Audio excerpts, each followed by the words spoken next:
Hey guys, the Drunken Ewok here. I'm not going to be living up to the drunken part of my name, but I'm going to be sipping on some delicious coffee while we do this. Was a beautiful Saturday. I've got a special guest, Wiz, joining me again today. Wiz, how are you doing? Oh, fantastic! Great to hear you and see you. How's it going? It's going well. I just released a YouTube video this morning about how I've been a little emotionally unstable lately, but I got that out, so I feel like that helps me kind of control all that. So talking to you, back into a better mood, like I said, sipping on this delicious cup of joe, so trying to stay happy and positive.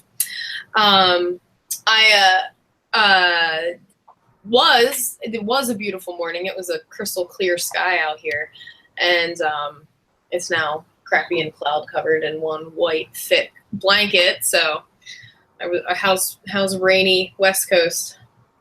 Well, you basically said it. Very rare are the days now where I see a dark blue sky. I remember very distinctly what it used to look like. Of course, there's photos, not even ones on the internet, just in photo albums. And it just doesn't look the same, and so yeah.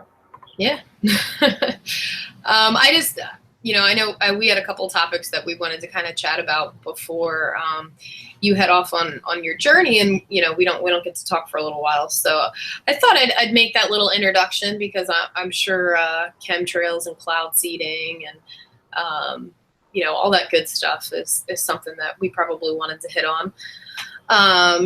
Any new research that you've uncovered in all of that? Well, yes. I mean, I definitely have. Stayed up on it. I think the first time I even heard the term chemtrail was, I'd say, in the last decade, somewhere between 7 and 10 years ago. And someone, a very close friend, said, "Hey, da da da da da," because they knew that I was interested in, of course, fringe topics that are not socially acceptable. So they were telling me about it then, and I, of course, listened, but blew it off because that's just crazy, and anyone who thinks that is crazy, and that was what I thought. And so, and this is the thing, this is one of my closest friends and someone I admire, and so for me to be so dismissive and have that knee-jerk reaction, and now that I see things differently, it's like I understand why everyone that I now speak to about this topic, why they react as they did, because I did the same thing. Nobody likes to be lied to, nobody likes to be taken advantage of, and nobody likes to see the ones they care and love about hurt or maliciously attacked on any level. And when you do research, even if it's just reviewing other people's research, and when you think critically, you come to the very clear understanding that there is an agenda that's been going on for decades, and only now is there, let's say, the proof is right out in the open now. And so while it once was something that was hidden, of course, there are topics that come right out, or not topics, there's websites now that come right out and say it. And and there's nations that are coming out and talking about it. Municipalities all across the U.S. Ministers and stuff. You're right. Much like you, when I first heard the term chemtrail, well, he comes up again, the ex of mine that you and I both know very well.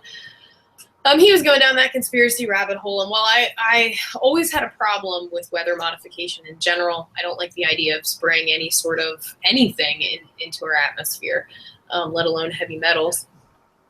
But so when I first, kind of found out about all of that, I definitely was against the technology, but I also kind of disputed the overall conspiracy, like, they're trying to slowly poison us or, keep it so that we can't they're the only crops that they want to grow are going to be the only ones that grow. And I understood the use of it in certain areas across the country that are prone to drought, and I at least understood the argument that they are trying to make in using a lot of this technology. And I will say, as with anything that is falls into the conspiracy realm, I think that there are probably good people out there trying to do good things, not realizing the harm in what they're doing as they do this. But now the more and more that I watch our skies, they are absolutely different than what they used to be. They're not the skies from my childhood, but they're also not the skies from like a half a decade ago.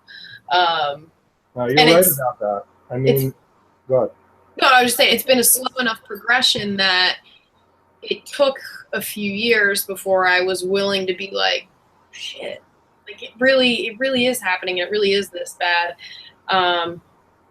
Actually, my boyfriend, who is not really for most of these crazy topics I bring up, even admitted the other day that it had been a very long time since he'd seen the sun, not shielded in some sort of cloud cover in some way, and the clouds that he sees now are not the clouds that we knew. And I don't know if you and I talked about this, but it's not the National Weather Service, but there's some actual like United States cloud science organization that recently classified, it's like 3, 4, it might even have been more than that, new clouds. Yeah, like 20 of them. Yeah, it might have been. So sure. Are there naturally occurring things out there that we didn't notice before, we didn't have the technology to notice before? Sure. Are some of those legitimate clouds? Maybe. But to have so many different types of formations added it really makes you wonder. Well, I don't think, and the thing is that I think that for your viewers, everybody is intelligent enough to think critically. It doesn't matter what level of schooling you've had, and I have a very super controversial position on that just in general. Mm-hmm. But the thing is that we have 5 senses. We were given these 5 senses to be able to experience this realm we exist in, whatever that may be. And those 5 senses, very, very basic math. I mean, numbers, 1 through 9, and PEMDAS, parentheses, multiplication, division, subtraction, addition, whatever the heck that is. I don't even, it's stored in my head from grade school somehow. But basic, simple math with basic, simple numbers, your 5 senses, and to be a critical thinker is all one needs to arrive at factual conclusions that aren't conspiracy theories, but conspiracy theorems. In the last couple of videos, that was defined by someone named Claudia Pavonis that I shared, and of course people can look into that. But the word conspiracy theory has a negative stigma to it and is incorrect. They're theorems. And again, the other thing that's interesting when you talk about the timeline of when did we start noticing this, think about how the timeline of the skies changing to what they are now, and apply that, overlay that, so to speak, to the timeline of the cell phone and where it is now. Our heads are always looking down. We're staring at our cell phones constantly, and I mean, that's what we all do. And so, yeah, you get where I'm going with that. So anyway. Yeah. No, you're absolutely right. But it's not even, during the daytime that we're seeing this. And this is, so I guess 5-6 years ago, when that friend of mine was really talking about this a lot. He had a lot of friends that still, are very much aware and awake, still, talking about these things on a regular basis. One of them had said, watch, they're spraying at night now. You're not seeing it as much during the day. Get outside at night a little bit more. They're making it a little less obvious, but they're still out there.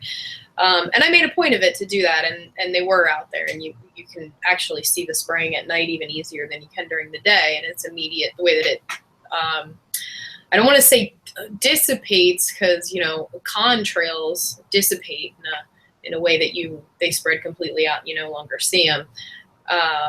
These trails they spread out and cover a certain, you know, area, and as they continue to grow, or go back and forth. It just creates this blanket over the sky.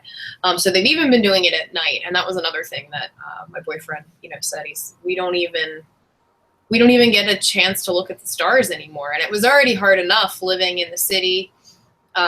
You know, struggling, climbing up on rooftops, we could get like a slightly better glance of things. We don't even get to do that anymore. No, you're right. I mean, and certainly in our next show, I'll be touching on some very, very heavy topics. But that just to give a little bit of a tie into that, what you said is very, very important. And I didn't even think about what they're doing at night. My research has always been focused on what they're doing in the day. And once you said that, an alarm, you know, my spider sense is tingling, and it's concerning because a lot of what I have prepared for the next show has to do with stuff that we would see in the night sky. And of course, if there are things happening in the night sky that would be important for humanity to know, like indicators, so to speak, and if we can't see them, well, then we don't have the indicator. And so when you connect all these dots, and again, that's all this is, folks, critically thinking and open mind, and being able to admit you're wrong. And you know what? I'm wrong every day about something, because every time I learn something new, I'm like, whoops, I had that wrong. And so, you know, daytime, nighttime, there's a plethora of photos. And again, just to always mention, there are far too many names and YouTube channels. I'm sure you have the same situation. I can easily say comfortably 50 different names, of which I may only have 10 off the top of my head, but certainly there's at least 50 channels that in the last 7 months I've used to gain all of this new insight and wisdom. Does that mean that everything these ladies and gentlemen say is 100% fact? No, but here's what I will say. These individuals, they do their research.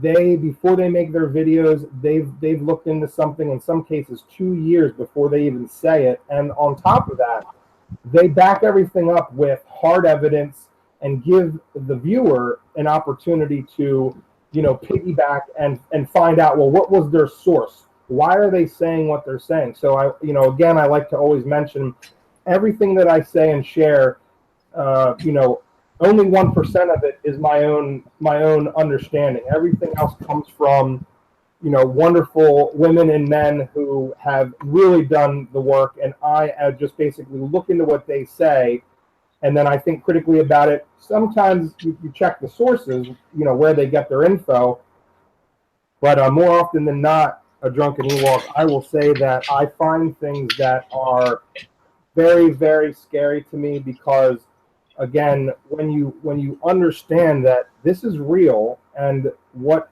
are the implications, I know that you're a very healthy eater. I am not, but I know that you are, and you've been for quite some time. I may have even in a cruel, jokingly fashion, teased you about it at one point or another, but you're a very healthy eater as far as the food you take, as far as what you drink, anything you ingest. I know that that's something you've been on for at least 5 years, if not more. And what's sad to me... Yeah. Go ahead. No, I've been... I was thinking about this the other day. I've been a vegetarian for 16 years. Wow. I didn't know that at all. I was a terrible vegetarian when I started. But I did start the clean eating process 5, 6, 7 years ago. I always say that was the beginning of this awakening process. And I was very, very strict about it about 3 or 4 years ago, I'd say, to the point where I won't drink a regular soda. I won't have, every now and then I'll eat like a taco from Taco Bell. It is my one downfall. But I really try to eat nothing but whole foods. When I buy stuff for my house, it's absolutely always organic. And that was really what my change in my diet led to me being able to get my depression under control, which really changed my life, set me on a different path, and really started to make me more aware of the impact of our environment and what we put into our body. What you are, you are what you eat. What's coming in is what's going out, and that's not just what we ingest. It is, what we are around. And I believe that it's all about vibration, being as natural as possible, and just vibing out that love, that same frequency of love. But anyway, changing the diet, led to me feeling better, and then I started realizing, like, shit, like, what else is going into me that I don't have any control over? And that was when I started giving, the chemtrail conspiracy consideration. And again, I had an issue with weather modification. Even if it wasn't a conspiracy, I had a major issue with these chemicals that have proven developmental what's the word I'm looking for? Help me here. Issues. They've proven to cause impediments in developmental abilities for children, that are still young and growing. Now, granted, these are, heavy doses of those things, and they're saying that they're spraying in, lower levels that are not harmful to the environment. But when they are spraying day in and day out, over and over and over and over and over again, these things add up. There was, I remember watching a video that was actually produced by like a legitimate, media company. I think it was in the UK, and they had, followed this family over the course of a few months who shifted everything they ate from they were fairly healthy eaters to begin with. They cooked a lot of meals at home, and they ate a variety of different stuff. And they intentionally shifted to an organic lifestyle with little impact on what they ate from day to day as far as like the type of food that they were making. So it wasn't really like a health change. It was just switching to organic. And the first month, there was a little bit of noticeable difference in the levels of, I remember the heavy metals in particular were one of the things they were monitoring, but there were others. But within 4 months, it was that they had developed, a significant, or at least what one could argue to be significant, especially if that continued over time. They developed, higher levels of whatever those substances were in their body, and they maintained those levels. So you've got to, or wait, it was the other way around. They were organic, and then they went to non-organic. I'm sorry. I messed that all up. But yeah, or maybe it was a decrease in the levels. Damn it, now I don't remember what it was. But it was something that was very significant, and it, clearly proved the impact of the purity of things that you put into your body. And those things affect, the way your mind interacts with you. I don't know. Anyway, talk to me. I'm done rambling.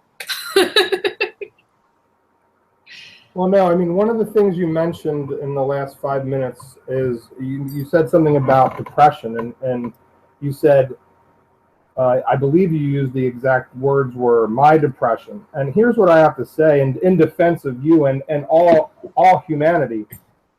We don't start out as depressed individuals, and I will offer up to you, now this is my personal assertion, but one of the massive effects of doing what they're doing in the sky is that it makes all of us more depressed than we would be if it were not there.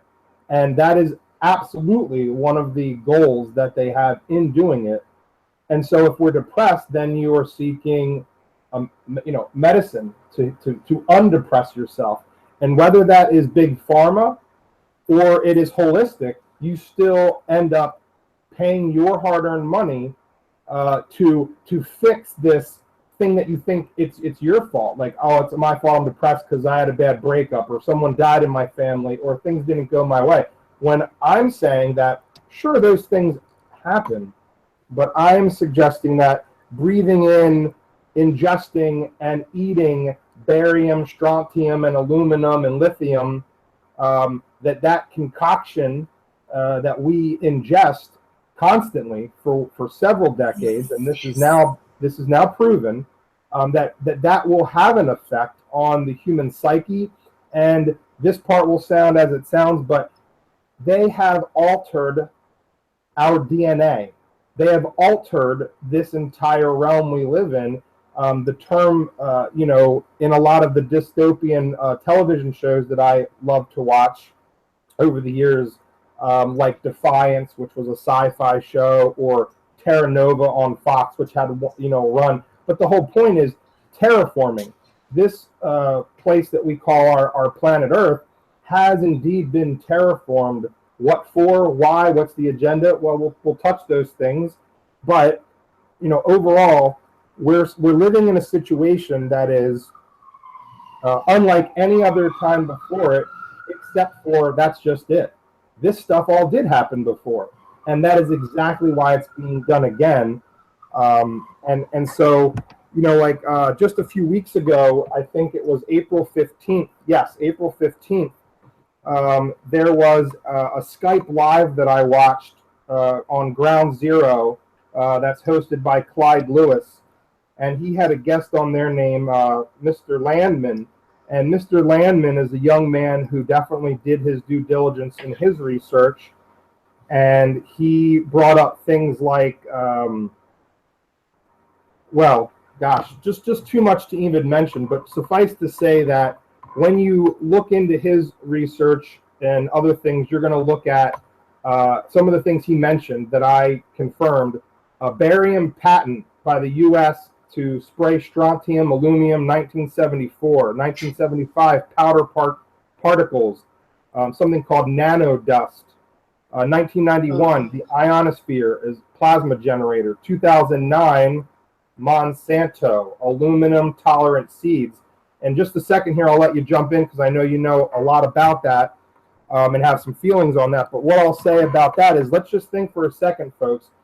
If all the crops that we eat, and though I hate to say this with great pain, that includes Trader Joe's, Whole Foods, and everything organic, because if the rain in the atmosphere rains down, well, it hits the soil. So unless you have super, super great resources and funding or a connection where you're doing this stuff indoors. Yeah, I was just going to say, where you've created an indoor grow house with purified water. And yeah. Unless you're doing that, which most of your viewers, I will assume, do not, just like I do not, you do not have that kind of time, money, and resources. And the thing is, folks, is that the stuff that we ingest, I mean, granted, I'm not knocking what you've done over the last 15, 20 years. You have lessened the factor, obviously taking out the things you've removed from your diet will always decrease the level that versus someone like me. Like if we were going to put you and I, you would have less of these nanoparticulates in you than I would. I certainly have far more than you do, but you still have them in you. And in fact, there is no escape from them. Any human being that feels that their diet and what they ingest has rid themselves fully of this, you are confused. And the thing is, when you look into Trader Joe's or Whole Foods, which we think are these places of safe haven, look who funds them. Look who they're tethered to. Do your research. Hey, just like any movie you've seen, what do? Follow the money, because that never lies. I'll let you jump in here, my friend. Well, I did want to say, I quickly looked up the video because I totally messed that all up. Well, I didn't mess it up. So, but what it was they went, this family said they ate very healthy, but they, would like to go organic, but they didn't because they simply couldn't afford it. So they, for 2 weeks, whomever was behind this, funded this project for them to switch everything. And in just 2 weeks, they had, so BPA was one of the things that they were measuring in the body. Chloride, I don't even know what the heck that is, and mepiquat. This is like TCP. I can't read this because it's too small. But you have all of these levels up here, and just after 2 weeks, there were trace levels of these chemicals present in the family's body. So, the mother is like quoted of saying, like, why would I want to put those chemicals back into my kids? So, they switched to organic eating after that. And it is a little bit more expensive, but it also keeps, when you really are devoted to it, it keeps you from spending money eating out. So you're saving money in that regard. And at the end, like, of your lifetime, all of the medical bills, I get sick once a year usually with like bronchitis. I've always had bad asthma, and usually once a year that takes me down. But beyond that, like, I never get sick. I always feel great. I can't tell you the last time I was on a medication. I don't want to ever be on a medication again. It's amazing, like just how much power you have over your body and how it works. How good it decides to be to you. So anyway, I just wanted to say that because I hate when I like start talking about something and don't know what the heck I'm talking about. But now I just totally got off track to where we were with. Let me jump in real quick and just say this again. This next statement is my personal assertion that all of humanity, their depression, and you just cited two things. That's what it was, depression. Bad asthma and bronchitis. It is my belief. Now, I'm not a doctor. I'm not a scientist. I don't have any degrees to back this up. I'm just telling you that is my assertion from all the research over in all totalness, I'd say 2 decades of research. Certainly the last 7 months has been more eye-opening than the previous 19 point whatever years. But I believe that your bad asthma and bronchitis is not your anything. It is a direct result of this stuff that we're talking about now, in collusion with several other things that are attacks on your body.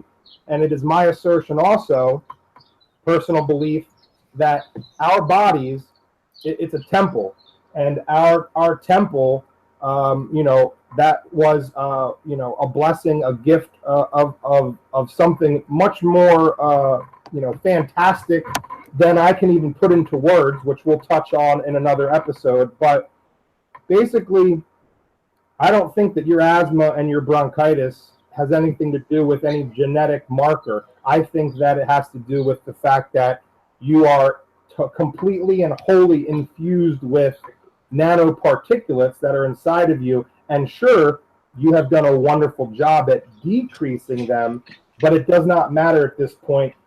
You've been ingesting this, breathing this, and eating this, and drinking this since you've been conceived, because even in the womb, wherever you were being carried by whoever also was being ingested, and all this stuff was happening to them. Well, yeah, and my mom was a smoker too growing up, so that was something that was. I disagree. I mean, I understand what you're saying. Well, but it's still the same thing. I mean, secondhand smoke is obviously proven to be very, very damaging. So, it's still the same terrible chemical like particulates entering your body. Yeah, but there's a big difference between someone choosing to smoke a cigarette and the governments of the world. I wasn't choosing to inhale either. You know what I mean? Yeah. But I hear you, and I didn't mean to take away from that. I'm just there's a lot to it. We do some of it ourselves, to others, and some of it is put on us without our control. That's personal choice. We're talking. I'm focused right now on the attack of something that cannot be controlled. It can only be slightly decreased, but that does not matter. One really wonderful thing that I will share, that was also from that same Skype show that I viewed and took notes from on April 15th of 2017.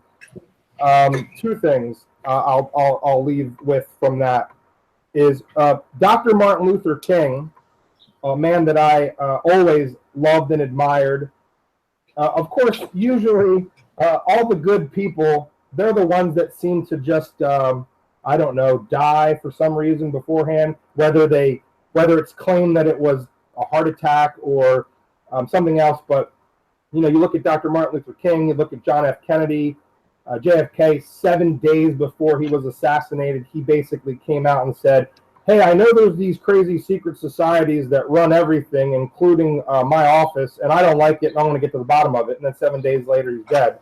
But Dr. Martin Luther King, a beautiful quote, says, our lives begin to end the day we become silent about things that matter. And that's just phenomenal. And then this one thing I want your audience to walk away with, because this is another method that can, again, decrease. It will not rid you of all of this stuff, folks, but it will significantly decrease. Well, I shouldn't say significantly, but it will help. Borax, sea salt, Epsom salt, a half a cup of each, 30 minutes in a bathtub can help to draw them out. It will not rid you of all of them. That is borax, sea salt, Epsom salt, a half a cup of each, 30 minutes in a bath. And when you get out of that tub, you'll see, you'll see what you think is, oh, well, I was dirty because I walked barefoot. Wrong. If you were to take the stuff that's in the tub and then put it under a high-powered microscope, you're looking at technology. These are chips. This is a chip that is inside of you.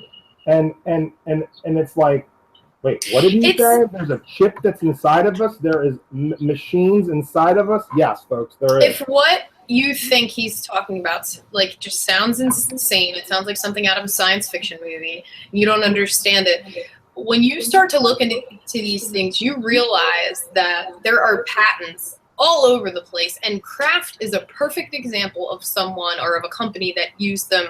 I'm sure he still uses them today. And again, I don't remember the time frame exactly. I wasn't exactly prepared to talk about this today, but they put out a product where you could select the flavor of, I don't remember if it was mac and cheese or something. And it might not even, like, I know it was Kraft, and I'm sitting here thinking mac and cheese, but it was something. You could pick the flavor of whatever, and all you had to do was mix in one other thing, and these nanoparticulates all of a sudden activated to do that. So, oh, cool, we've developed technology that gives us control over our taste. Yay! And I'm sure that's what they thought when they were making artificial flavorings originally too, but we don't know the long-term effects of these things. They are destructive, and this is technology. It's not just chemical reactions. It's very bizarre. When you start to look into the patents, it's terrifying. So, patents are all open source. You can download the PDFs. There's an image I have up in the screen share now, just to give your audience a little visual. Again, folks, I don't create any of my work. This is all borrowed from the wonderful women and men that are on the internet in the truth community. And this image is very profound, and it's not to instill fear. It is to prepare you for what is coming, and you cannot escape. So we want to prepare you. I want to prepare you and arm you with as much information, and I encourage you all to research this yourself. Don't take my word for it. Don't take the word of the people who I have watched to get this information.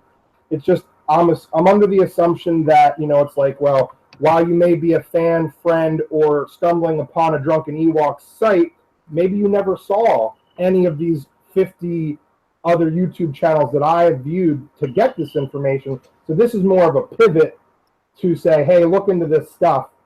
I'm certainly going to mention as many names as I can at some point in one of these shows, but when we look at this image on the screen, folks, you can see a grain of salt, and I don't mean the nice raw brown sugar, which is kind of pretty big as salt goes, but salt comes in many shapes and sizes, and a regular piece of white table salt that you would get at any restaurant, it's one grain is pretty tiny. And so if you look at this image and see, well, under a microscope, look how big that grain of salt is next to this chip, which is technology. It's a nanoparticulate, nano dust. And so it would be invisible to the naked eye at that level. If you look at the image on the screen, you can see, well, one grain of salt, I can see a grain of salt if I put it on like a piece of black construction paper and then put one grain of salt in the center. Yeah, you could see that. But if you took a white piece of paper and then put one of these nanoparticulates, just one, you wouldn't be able to even see it. So we breathe this in every day. We drink it in all of our fluids and our water, and it is in all of our food. And that does include organic, unless you yourself are manufacturing, protecting the seeds, and you know that it comes from a good source. And again, the way you check this is do your own research. Look into the places where you shop and find out who are they aligned with, who funds them, follow the money. Go ahead. Better yet, just support your local farmers and farmers markets, because I mean, absolutely, that's a great step right there. Booth Corner Farmers Market, right? Woo-woo. Oh, that Boothwin is great, but you know what? Oh, now we're giving our location away. But that's a little ways away, and I have so many in walking distance where I am. It is amazing. I can go. Well, mention a couple. If you have some good spaces, let's hear them. I can go. Well, it's all local here, and I'm trying to be all secretive about where I'm at. So, oh, okay. Okay. but Wednesdays, for those of you who do know me, how would you advise your audience to find a local? Like, how do you know? Like, is there a sign? What do we look for so we know that what we're getting is local? Besides the word local. Well, so I'm privileged enough to be in a city that has a really supportive local community. So we've got farmers markets popping up all over the place. There is one, if there isn't one in walking distance, there is one within a 10-minute driving distance of me, or there will be by the end of the month, in every single day of the week, like Monday through Sunday. I can drive somewhere and get fresh local produce, which is awesome. There's also a lot of other big, huge produce markets popping up. One of them is very local, and it's great. It's locally sourced stuff. But unfortunately, there's some other like really cheapy ones coming in, and the produce is coming from overseas. And it's just, to me, like, that's, I don't know. If you're going to eat fresh, like, that's not fresh. Something getting shipped across the damn sea is not fresh anymore. Anyway, point of that ramble being, not everybody is that lucky to have an access to local markets like that. But there are websites. I can't quickly find one off the top of my head because I stopped using Google for everything. But I will put some links below so you guys can check out if you're interested in getting into local farmers markets. I know there are some websites that really help aggregate that information, so I'll make sure I put that in the comment below. But I'm just so excited that farmers market season is back up and running. But I wanted to read to you. Now, this is Wikipedia. Obviously, we can't always trust what's on Wikipedia, but I'm just going to read this first paragraph to you for nanotechnology. Nanotechnology is manipulation of matter on an atomic, molecular, or supramolecular scale. The earliest widespread description of nanotechnology referred to the particular technological goal of precisely manipulating atoms and molecules for fabrication of macro-scale products, also now referred to as molecular nanotechnology. A more generalized description of nanotechnology was subsequently established by the National Nanotechnology Initiative, which defines nanotechnology as the manipulation of matter with at least one dimension sized from 1 to 100 nanometers. This definition reflects the fact that quantum mechanical effects are important at particular at this quantum realm scale. Okay, let me restart that. This definition reflects that the quantum mechanical effects are important at this particular quantum realm scale.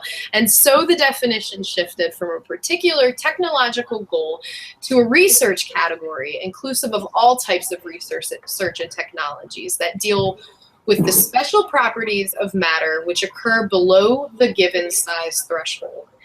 It is therefore common to see the plural form nanotechnologies as well as nanoscale technologies to refer to the broad range of research and applications whose common trait is size.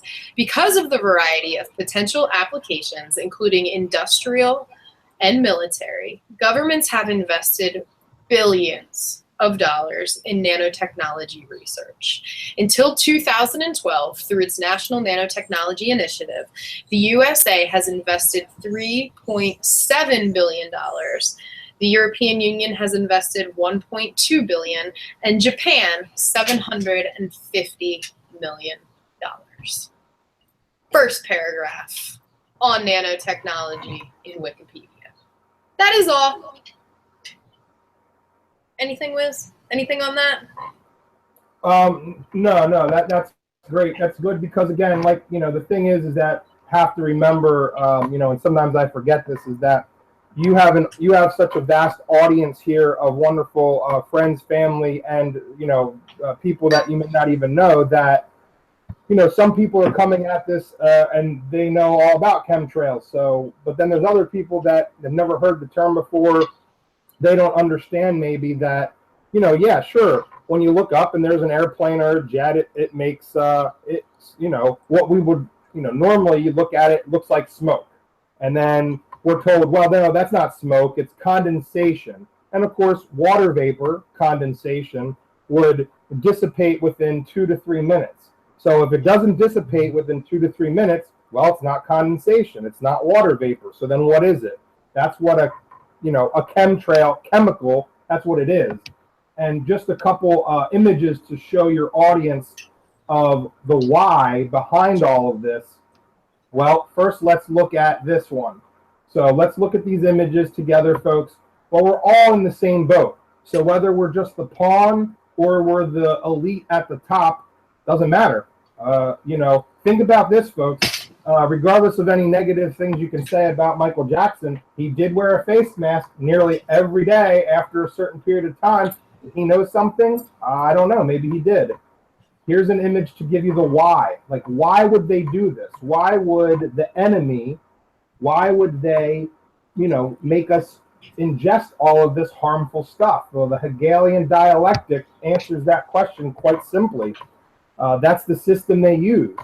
We're going to give you the problem, and then we're going to sell you the solution. Here's another one. Now, let's look at this. Let's really take this in. Science, which is, in my opinion, the new world religion, because whenever someone has a question, that's how they answer it, with science. Now, does that mean, am I saying that science is bad? No, I'm not saying science is bad. Can it be used for bad things? Absolutely. It's just like, you know, you take someone that has an invention and they want to use it to help all of humanity, i.e. Nikola Tesla, wonderful man, did things, stumbled into some stuff he probably shouldn't have, communicated with some, let's just say, some intelligence that he shouldn't have. But at the end of the day, he wanted to help humanity. That was back in the early 1900s. That was back in the early 1900s, and he had the desire to save us all from ourselves and end the energy crisis and completely change everything. And of course, that information was stolen from him, and then he was murdered. You can do your own research, and you'll maybe find other facts on that. But that's my assertion. But so science is pushing an agenda, and through politics, the press, and the liberal arts, the general public gets this information. And so most of us just look at our cell phones when we're at work, on the bus, on the drive, on a failed date, whatever. And, you know, you're like, well, I read a bunch of articles. I spent an hour reading articles on my phone today, so I did my research. No, you didn't, folks. That's not research. So what's the agenda behind this whole entire deception? This is a good explanation. Again, I pulled this stuff off of YouTube from the Truther Fringe Network, we'll say. So chemtrail agendas for the political, global warming, which I personally believe is a myth, sunlight reflection. The military is weather warfare, and HAARP. And for those in your audience who is not familiar with HAARP, HAARP is a government agency, I believe, or a private agency that at least works at the behest of the government.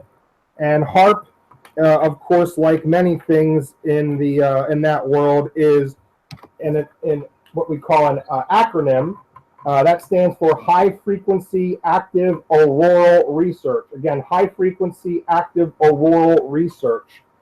In our next episode, I'm going to talk about something called D-Wave quantum computers. It is interesting to note that HAARP funded that company to start up with $10 million. So again, you got to follow the money.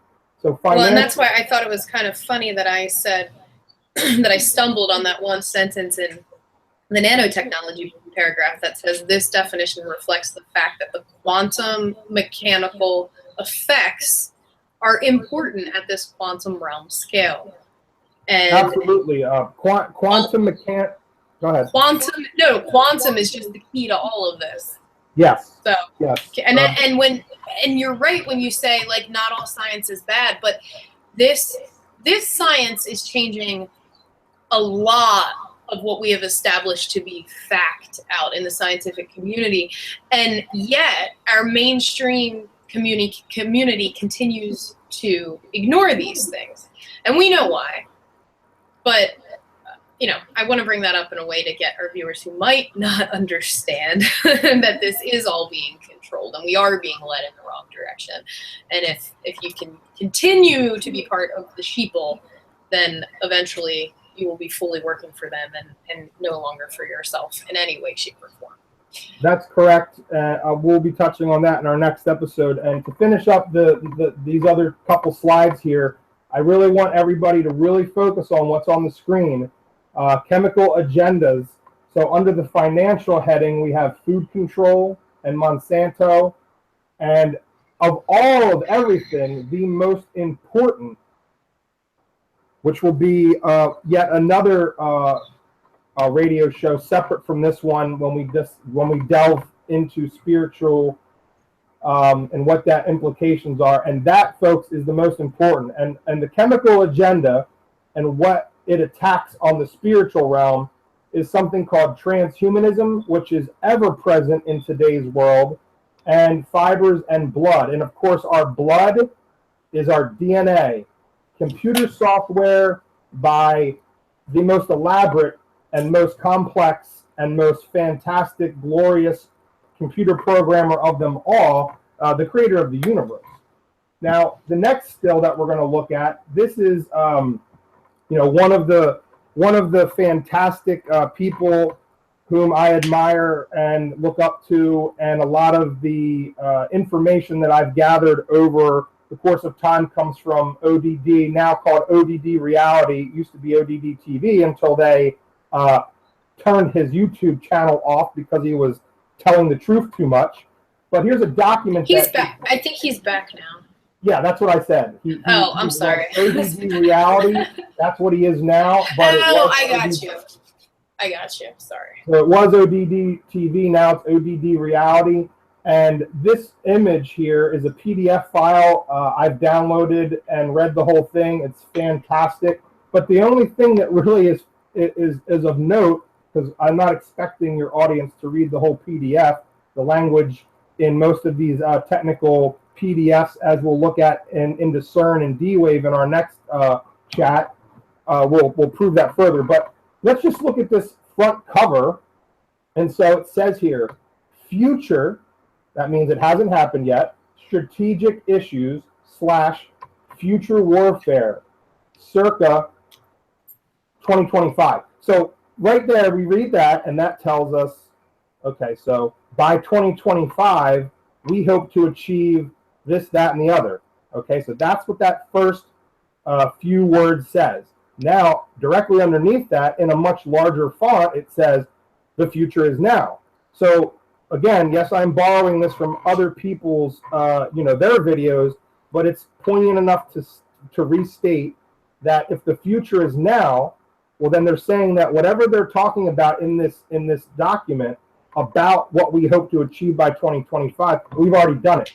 And always keep in mind that the military-industrial complex, which of course JFK and Woodrow Wilson and many other presidents and senators and good people out there, they warned us about this military-industrial complex. I'm not saying that our friends and loved ones who are in the military are evil. I'm not saying that. But the MIC, which is the apparatus which is in control, not the people, like I said, not the pawns, so to speak. Going back to this image, that's us, the pawns. But basically, you have to look at this stuff, folks, and it's like, wow, they're saying a lot of really interesting stuff in here. And of course, I think on our last episode, we talked about and showed the website, of which, like I said, there's at least 3 that I've read through, real websites that if you have enough money, you can pay money to have your wedding rain, just like it did on on the election day. It rained and people talked about it. Well, they made that happen. They've had the technology to make it rain, make it snow. You earlier, about an hour ago or so, you mentioned a drought. Well, I'm telling you, there's no such thing as a drought. They're controlling that, because we're going to give you a problem. We're going to sell you the solution per the Hegelian dialect. And again, here's what we're talking about, folks. This is nanodust. This is a chip. This is technology. It's harmful to our bodies. It's integrated into our blood. It is not just not adherent, adhered, so it's stuck to our blood and our cells, and it has rewritten our DNA. And though we may not feel it, though it sounds insane to even have this discussion, it is from doing research of, and just, again, there is truly a list of, 50 people, but at the very least, it is important to always give credit where credit is due. And like I said, only 1% of what I say in these radio shows with the Drunken Ewok comes from my own personal thoughts and feelings. And I always try to preface and say, well, this is my personal belief. But most of the research I get comes from people whom I admire, look up to. And you can make your own decisions and go to their websites. And just to rattle off a quick 10 to 15 names real quick, even though, again, this is only a tip of the iceberg. There's about 50 people that I followed these last 7 months. So Kev Baker, Anthony Patch, Richie from Boston, ODD Reality, Derek Gilbert, Kim Clement, Trey Smith, Scott Clark, Casper McLeod, Brian Forrester, L.A. Marzulli, Steve Qual, Tom Horn, and the wonderful Tim Alberino. And that's just a small list, but I'll let you take us out, and I look forward to talking to your audience and talking to you again soon, a Drunken Ewok. Well, thank you once again for joining me. We didn't preface this conversation, and I don't know the order I'm going to release the videos, but Wiz and I have had a lot of conversations throughout the years, many controversial topics. We've often ended up on opposite sides of the spectrum, but ultimately throughout our journey found ourselves much closer probably than we ever thought we would be. He's going to be leaving for a little while, so we wanted to get some of our conversations recorded. So if this was confusing to you, now you understand. That's a good point. That's a good point. Thank you for reminding that. But yeah, I enjoy the conversation. I'm starting to see a little bit of blue sky out here, so we'll see how long that lasts. Don't hold your breath. I know. I might get out and enjoy some of the sun, though. But anyway, have a good day, sir, and we'll talk soon. Hey, I love you. I love your audience. And to everybody out there, please subscribe and take a listen to what a Drunken Ewok has to say. I know that she'll be having wonderful guests in the future. And even if she doesn't have a guest on, she is an open-minded, critical thinker, and she has a wonderful background of so many different things she's done in her life. And she's so humble, she's never going to toot her own horn and puff herself up. So I'm going to do that for her and just let you know that, the biggest thing to take away from this is that, like she said, it's okay to disagree with someone you love. It's okay to disagree with someone that you don't even know. It's just we need to be able to be amicable, to be kind to one another. And like she said, too, the funny thing is, folks, more often than not, we may start off on a different page, but through time, we always seem to find ourselves back to each other. And on most things, finding that we're really on the same page, though we may describe it differently. Indeed. I love you, buddy. Love you, buddy. Talk to you soon.